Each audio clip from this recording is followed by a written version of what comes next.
আজকে আমার কাছে দুটো জনপ্রিয় স্মার্টফোন রয়েছে। একটা হচ্ছে ভিভোর তরফ থেকে ভিভো V30 Pro, আর একটা হচ্ছে স্যামসাং গ্যালাক্সি A55। দুটো স্মার্টফোনই 40,000 রুপি প্রাইস প্যাকেটে ইন্ডিয়ান মার্কেটে অ্যাভেলেবেল। বাংলাদেশে 50 থেকে 52,000 টাকায় দুটো স্মার্টফোনই অ্যাভেলেবেল। এই দুটো স্মার্টফোনের মধ্যে ভ্যালু ফর মানি স্মার্টফোন কোনটা হচ্ছে, কোন ফোনটা আমাদের সব চাহিদা পূরণ করতে পারছে, আজকের ভিডিওতে সেটাই দেখবো।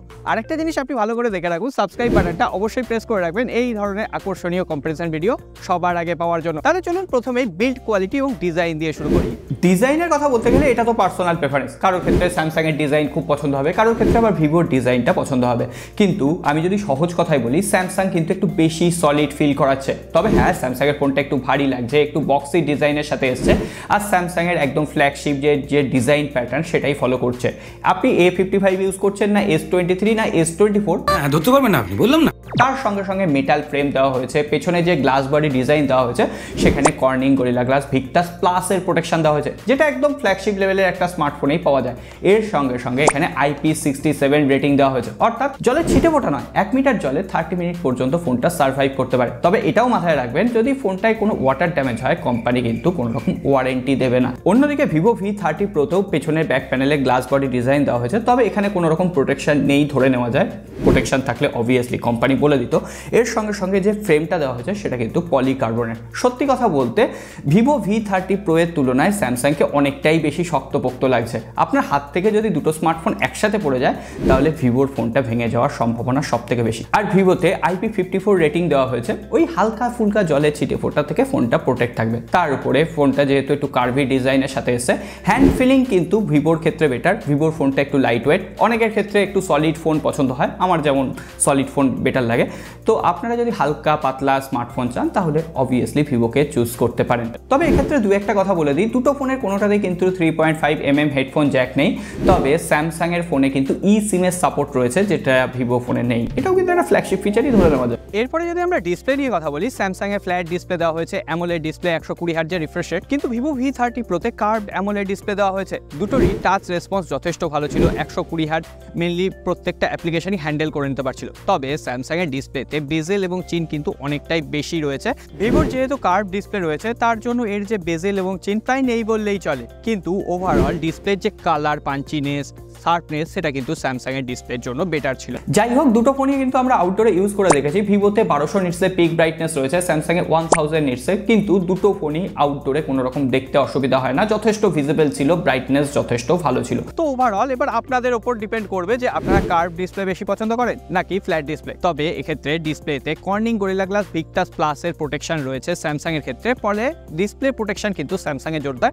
কিন্তু ভিভোর ডিসপ্লে প্রোটেকশন ওই স্কট সেন্সেশন অতটা জোরদার নয়, মানে ডিসপ্লেটা হাত থেকে পড়ে গেলে স্যামসাং এর ভেঙে যাওয়ার সম্ভাবনা কম, কিন্তু ভিভোর ভেঙে যাওয়ার সম্ভাবনা বেশি। আর কার্ভ ডিসপ্লে হাত থেকে পড়ে গেলে ভেঙে যাওয়ার চান্স বেশিই থাকে। ওভারঅল দুটো ফোনেই আমরা ইউটিউবে ভিডিও চালিয়ে দেখেছি 4K, দুটো ফোনেই স্মুথলি চালিয়ে দিতে পারে, HDR এর সাপোর্ট রয়েছে। তবে কালার অ্যালগরিদমের কথা বললে ভিভোতে কিছু কিছু ক্ষেত্রে কন্ট্রাস্টি কালার প্রোভাইড করছিল, তবে স্যামসাং এর কালার রিপ্রোডাকশন, ভিউইং অ্যাঙ্গেল এগুলো একদম পারফেক্ট ছিল। তো এক্ষেত্রে কিন্তু দুটো ফোনে কোনোটাতে খুব একটা ট্রাভেল দেবে না। দুটো ফোনেই ইন ডিসপ্লে ফিঙ্গারপ্রিন্ট স্ক্যানার রয়েছে, আর দুটোই যথেষ্ট ফাস্ট এবং অ্যাকুরেট কাজ করছে। তো আমি বলবো ওভারঅল মাল্টিমিডিয়া এক্সপিরিয়েন্স দুটোর ক্ষেত্রেই কিছুটা কম্প্রোমাইজ করতে হচ্ছে। ডিসপ্লে বেটার দিচ্ছে এদিকে ভিভো, কার্ভ ডিসপ্লে দেখতে ভালো লাগছে ছবিগুলো। তবে একটা ব্যাপারে স্যামসাংকে কখনোই হারানো যাবে না, সেটা হচ্ছে স্যামসাং এর ডুয়েল স্টিরিও স্পিকার দেওয়া হয়েছে, আর ভিভোতে রয়েছে সিঙ্গেল স্পিকার। সিঙ্গেল স্পিকার অনুসারে ভিভো ভালো পারফর্ম করছে, তবে সাউন্ড কোয়ালিটি অবশ্যই A55 a better, base, triple এবং কি যে ইনস্ট্রুমেন্টাল সাউন্ডগুলো সেগুলো স্যামসাং এর বেটারভাবে সেপারেশন করতে পারছে। ভিভোতে ডুয়েল স্পিকার না দেওয়াটা এই প্রাইস রেঞ্জে একটা ব্লান্ডারই বলবো। তো এই সিদ্ধান্তটা এখন আপনাকেই নিতে হবে যে কার্ভ ডিসপ্লের সঙ্গে সিঙ্গেল স্পিকার নাকি ডুয়েল স্পিকারের সাথে ফ্ল্যাট ডিসপ্লে দিয়ে স্যামসাং A55। আপনাদের চয়েস কোনটা জানাবেন। এই ফাঁকে আগারোর তরফ থেকে একটা ইন্টারেস্টিং প্রোডাক্ট আমার কাছে এসেছে, সেটা শেয়ার করে নিই। বেশ কয়েকদিন হয়ে গেল আমি আমার স্টুডিও ক্লিনার হিসেবে আগারো কোম্পানির এই ভ্যাকুম ক্লিনারটা ইউজ করছি। এখানে ড্রাই, ওয়েট, এমনকি এটা ব্লোয়ার হিসেবেও কাজ করবে। বেশ কিছু স্পেসিফিকেশন দেওয়া হচ্ছে, প্রথমেই আগে বাক্সটা নামিয়ে রাখি। আর এই হচ্ছে আমাদের আগারো কোম্পানির মেন ভ্যাকুম ক্লিনারটা। বেশ শক্তপোক্ত, মজবুত দেখতে লাগছে। তার সঙ্গে সঙ্গে এখানে একটা পাইপ দেওয়া হয়েছে, এই পাইপে 4টে ইউনিট রয়েছে, বিভিন্ন ধরনের কাজ করা যাচ্ছে। আপনি কার্টেন পরিষ্কার করার জন্য একটা পেয়ে যাবেন, ফ্লোর পরিষ্কার করার জন্য আরেক রকম পেয়ে যাবেন, কোথাও ময়লা রয়েছে তার জন্য আরেক রকম ইউনিট রয়েছে। আর এটাকে আপনি এইভাবে লম্বা করতে পারবেন আপনার প্রয়োজন মতো। আর এর যে পাইপটা সেটা কিন্তু মেটালের তৈরি, তবে হালকা আছে, যে আপনি অনেকক্ষণ ধরে কাজ করছেন বলে হাত ব্যথা হয়ে যাবে এমনটা হচ্ছে না। তবে এখানে এই যে বাকেটটা দেওয়া হয়েছে সেই বাকেটটা কিন্তু স্টেনলেস স্টিলের দেওয়া হয়েছে, ফলে ফ্লোরে ধরুন আপনার জল পড়ে গেল, সেই জলটা আপনি এটা দিয়ে ভ্যাকুম করেছেন, তার ফলে কিন্তু এখানে কোনো রকম জং পড়ে যাওয়ার ভয় নেই। আর সঙ্গে সঙ্গে যে ডাস্ট ফিল্টারটা দেওয়া হয়েছে সেটা 3 লিটারের দেওয়া হয়েছে, অর্থাৎ একবার আপনি পরিষ্কার করুন ডাস্ট ফিল্টারটা সারা মাস ধরে ইউজ করতে পারবেন। শুধুমাত্র তাই নয়, এখানে 360 ডিগ্রি রোটেটিং হুইল দেওয়া হয়েছে, ফলে এটাকে আপনি ঘরের ভেতরে নিয়ে ঘুরতে পারবেন, হাতে ধরে ঘুরতে হবে না, এটাও কিন্তু একটা হেল্পফুল ফিচার। তাছাড়াও এখানে যে সাকশন মোটরটা দেওয়া হয়েছে সেটা কিন্তু 1600 ওয়াটের, আর সেটা খুবই পাওয়ারফুল। আপনার জানলার কোনো কাঁচ হোক বা কার্টেন হোক বা ম্যাট্রেস হোক, সেটা কিন্তু একদম ঝকাঝক পরিষ্কার করে দেবে। আজকে একদম স্টুডিও আমরা নোংরা করে রেখেছি, এই স্টুডিওটাকে পরিষ্কার হয় কিনা এই ভ্যাকুম ক্লিনার দিয়ে সেটাই দেখবো। তো এখানে বেশ কিছু কাগজ কুড়ো ফেলে রেখেছি, তো চালিয়ে নেওয়া যাক ভ্যাকুম ক্লিনারটা।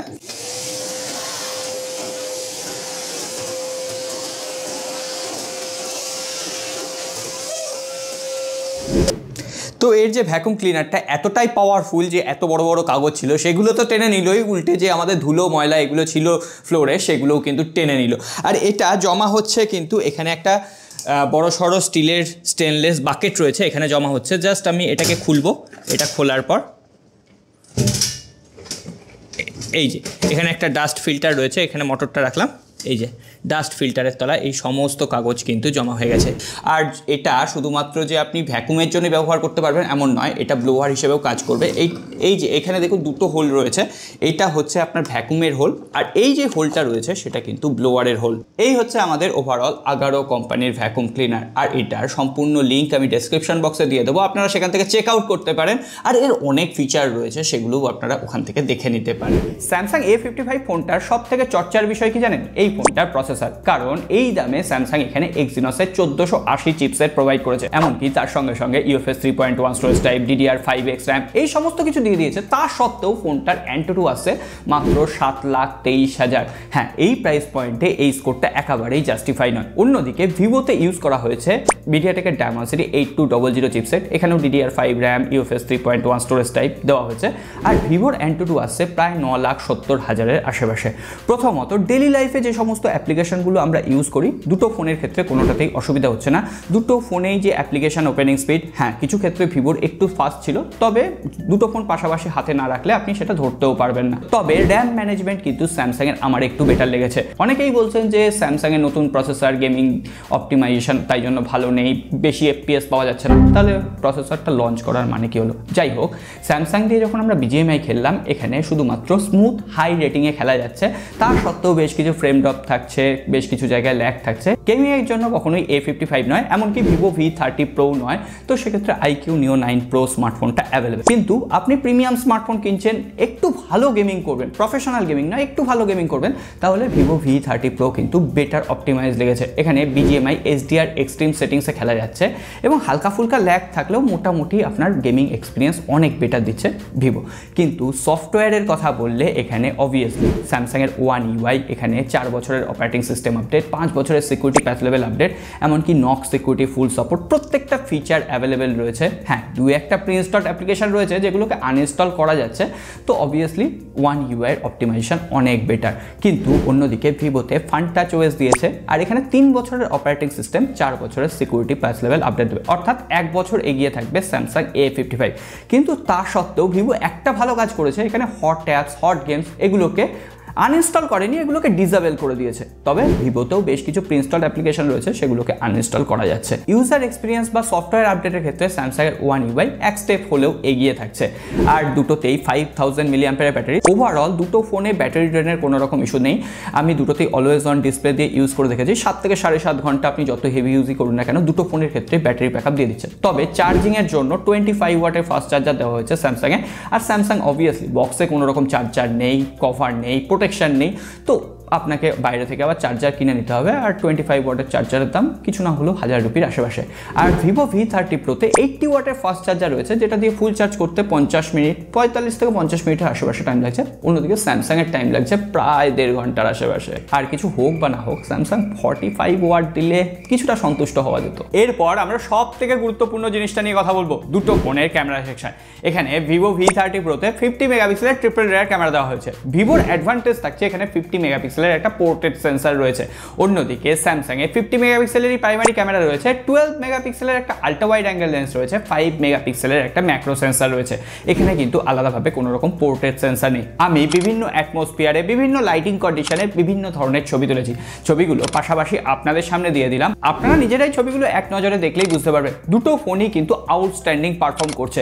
তবে কিছু ক্ষেত্রে ভিভো এগিয়ে থাকছে, কিছু ক্ষেত্রে স্যামসাং এগিয়ে থাকছে। স্যামসাং একদম ন্যাচারাল ছবি ক্যাপচার করছে, অর্থাৎ সেটাকে খুব একটা বুস্ট করছে না, কিন্তু ভিভো একদম সোশ্যাল মিডিয়া রেডি করছে, কোথাও কোথাও একটু ফেসটা বেশি স্মুথ করে দিচ্ছে, কিন্তু একদম ন্যাচারাল যে ছবিটা সেটা কিন্তু স্যামসাং এ প্রোভাইড করতে পারছে। এছাড়াও দুটো ফোনেরই শার্পনেস অনেক বেটার ছিল, তবে ভিভোতে 50 মেগাপিক্সেলের যে আল্ট্রা ওয়াইড অ্যাঙ্গেল লেন্সটা দেওয়া হয়েছে সেটার কোনো আমি ফারাক বুঝলাম না। দুটোতেই আউটস্ট্যান্ডিং পারফর্ম আসছে, আর দুটোতেই মোটামুটি ছবির যে শার্পনেস, আল্ট্রা ওয়াইড অ্যাঙ্গেল লেন্সের কথা বলছি, সমান ছিল। দুটোর ডার্ক সাইডগুলো ঠিকঠাক মেনটেন করতে পারছিল, ছবির অ্যালগরিদম ঠিকঠাক ছিল। কিন্তু কিছু ক্ষেত্রে ভিভো লো লাইটের ক্ষেত্রে দেখা যাচ্ছে যখন একদম লো লাইট হয়ে যাচ্ছে, ছবিটা এনহ্যান্স করতে যাচ্ছে, তখন এক্সপোজার ঠিকঠাকভাবে মেনটেন করতে পারেনি, কিন্তু একদম ন্যাচারাল ছবি দিতে পারছে স্যামসাং। কিন্তু হ্যাঁ, কিছু ক্ষেত্রে আপনারা যারা সোশ্যাল মিডিয়া রেডি ছবি পছন্দ করেন তাদের জন্য ভিভোর ছবিগুলো বেটার লাগবে। তবে দুটোর ফোনেরই পোর্ট্রেট মোড একটু উইক রয়েছে। ভিভো কোথাও কোথাও পোর্ট্রেট মোডে H2S ডিটেকশন ঠিকভাবে করতে পারে না, স্যামসাংয়ের ক্ষেত্রেও এই প্রবলেমটা রয়েছে। তো ওভারঅল ছবিগুলো আপনাদের সামনে দিয়ে দিলাম, আপনাদের মতে কে বেটার পারফর্ম করছে, স্যামসাং নাকি ভিভো? দুটো ফোনেরই ক্যামেরাতে বেশ কিছু ল্যাগিংস রয়েছে, যেমন দুটো ফোন দিয়ে 4K ভিডিও শুট করা যায়, কিন্তু স্যামসাংয়ে 4K 30 fps, ভিভোতে 4K 60 fps shoot করা যায়, কিন্তু যখনই আপনি OIS মোড অন করবেন দুটোই কিন্তু 1080p 60 fps এ নেমে আসবে। তো ওভারঅল দুটোই স্টেবল ফুটেজ প্রোভাইড করতে পারে, সেক্ষেত্রে অসুবিধা নেই। তবে ভিভোর কিন্তু আরও দুটো অ্যাডভান্টেজ রয়েছে। প্রথমত, ভিভোতে পোর্ট্রেট ভিডিও শুট করা যায় 1080p 60 fps এ, ফলে আপনি স্লো মোশন করে নিতে পারবেন। যদি আপনি কন্টেন্ট ক্রিয়েটার হন, অনেক সময় ব্লাড ভিডিও আমাদের পছন্দ থাকে, তো সেটা আপনি ভিভোতে পেয়ে যাবেন। এছাড়াও ভিভোতে এখানে 50 মেগাপিক্সেলের যে সেলফি ক্যামেরা দেওয়া হয়েছে সেটাতেও কিন্তু 4K 60 fps এর সাপোর্ট রয়েছে, কিন্তু স্যামসাংয়ের যে 32 মেগাপিক্সেলের সেলফি ক্যামেরা সেখানে 4K 30 fps এর সাপোর্ট রয়েছে, 1080p আবার 60 fps এর সাপোর্ট রয়েছে। হ্যাঁ, এক্ষেত্রে স্যামসাংয়ের যে স্ক্রিন অপটিমাইজেশন বেটার লেগেছে, স্যামসাংয়ের যে সেলফি ক্যামেরার এক্সপোজার কন্ট্রোল সেটাও কিন্তু আমার বেটার লেগেছে। তো একই রেঞ্জে স্যামসাং A55 এর সঙ্গে S23 ফ্যান এডিশন ফোনটাও কিন্তু অ্যাভেলেবেল।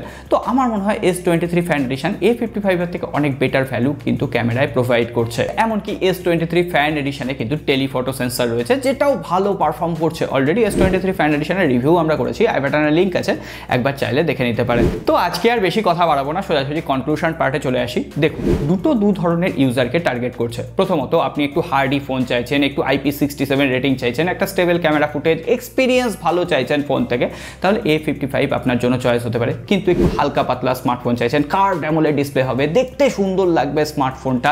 অন্যদিকে টেলিফটো সেন্সর, দেখুন ভিভো V30 প্রোতে এই ধরনের বেশ কিছু টেলিফটো দিয়ে ছবি তোলা যাচ্ছে।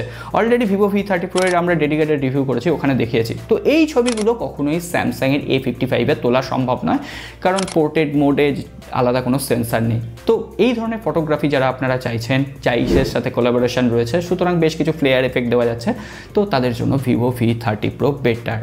তো অবভিয়াসলি এরপর আপনারা ডিসিশন নেবেন। তবে আমার মনে হচ্ছে A55 এর থেকে S23 ফ্যান এডিশন বা S22 ফোনটাও এই দামেই পাওয়া যাচ্ছে, সেখানে কোয়ালকমের প্রসেসর রয়েছে, এক্সিনোসের দিকে যেতে হবে না। তো একটু পুরনো ফোনগুলো অনেক better value for money provide করবে। আর আমাদের মতো কন্টেন্টের ক্ষেত্রে বেটার ভ্যালু ফর মানি কেউ প্রোভাইড করবে না। সাবস্ক্রাইব করে রাখবেন, ঘন্টিটা বাজিয়ে রাখবেন। পরবর্তী এপিসোডে দেখা হচ্ছে খুব তাড়াতাড়ি।